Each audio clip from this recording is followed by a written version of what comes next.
Dear Masters, welcome to Nikitha's Creative YouTube channel. Unlocking the threads of destiny, journey into spiritual wisdom with Law of Karma. Brahmarshi Patriji. To understand the past, one must understand the law of karma concept. Essentially, it suggests that our actions, both in this lifetime and previous ones, come with consequences that we must face. We are continually dealing with the outcomes of our past deeds. Everyone experiences the effects of their actions, and it's vital to acknowledge and accept this reality. Understanding the law of karma involves recognizing that our current situations are connected to actions from not only this life but also previous lives. Acceptance of these consequences is crucial for personal growth. By comprehending the law of karma and the many lifetimes before our current one, we gain insight into how much we need to accept. Embracing what unfolds as destiny is part of the process. Continual acceptance is the key to moving forward and releasing the hold of the past. Resisting our past only leads to its repetition, so it's important to foster an attitude of acceptance. Karma involves both good and bad actions, and you inevitably face the outcomes of your own actions. It's a twofold concept. Either you engage in actions that are harmful, that means bad karma, or beneficial, that means good karma. It's similar to speaking or not speaking, each influencing your happiness in its own way.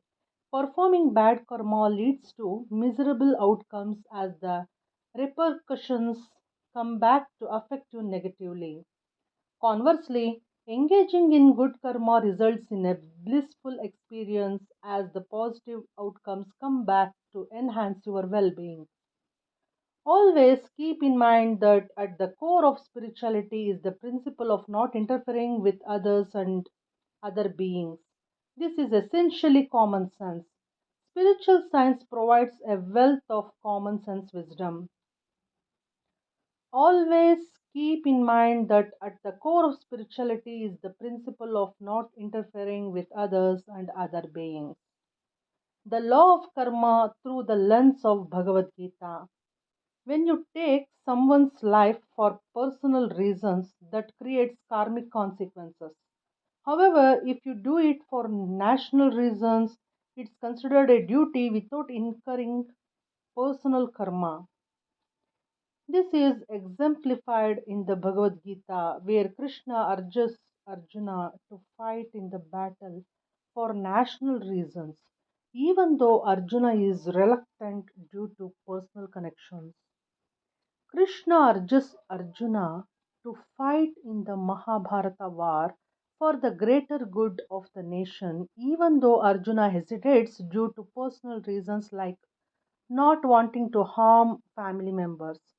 Krishna emphasizes the national perspective, stating that in the pursuit of justice, it is Arjuna's duty to eliminate those who are causing harm, even if they are close relatives. The Bhagavad Gita serves as a guide on what actions to take and avoid. Arjuna hesitates, expressing his unwillingness to fight or kill, but Krishna insists on fulfilling the duty. It's a unique situation where a yogi instructs someone else to take lives for a greater purpose, challenging conventional notions of karma. When you take someone's life for personal reasons, that creates karmic consequences. However, if you do it for national reasons, it's considered a duty without incurring personal karma. The law of karma, a pure spiritual science. In the end, there is no external force shaping your destiny. It's your own past actions that determine your fate. Instead of attributing your circumstances to a higher power, consider the concept of your past karma as the driving force behind your present reality. When you say, God has made me like this, replace the word God with my past karma. and you step into the realm of spiritual science. Buddha, for instance, replaced God with the law of karma, altering the entire perspective. This shift removes the tendency to credit or blame a divine being. Instead, you take responsibility for your own greatness or shortcomings. Replace the word God with the law of karma, and you have got spiritual science. To be a spiritual scientist means embracing the law of karma. It involves studying, explaining, practicing, and spreading the understanding of this law. In simpler terms, your life is the result of your decisions, and the more you delve into the law of karma, the more you embody the principles of spiritual science.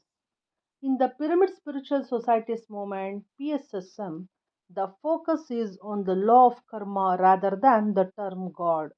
Similarly, Buddha never mentioned Rama, Krishna, Brahma, or Ishvara.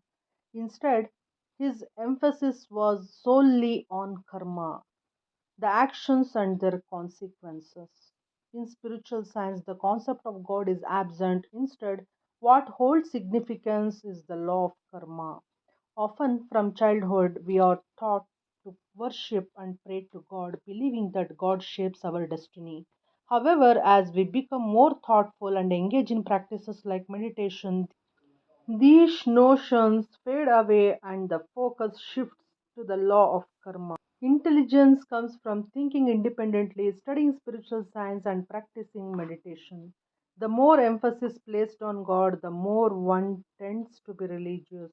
Conversely, giving importance to the law of karma reflects a more scientific approach. So, my dear friends, let go of the idea that someone above is scripting your destiny. No external God is at play. You are your own God, and I am my own God. What we experience is a result of our own actions. We constantly reap what we sow. We constantly reap what we sow. Thank you, Masters. Wonderful explanation by Brahmarshi Patriji. Thank you all.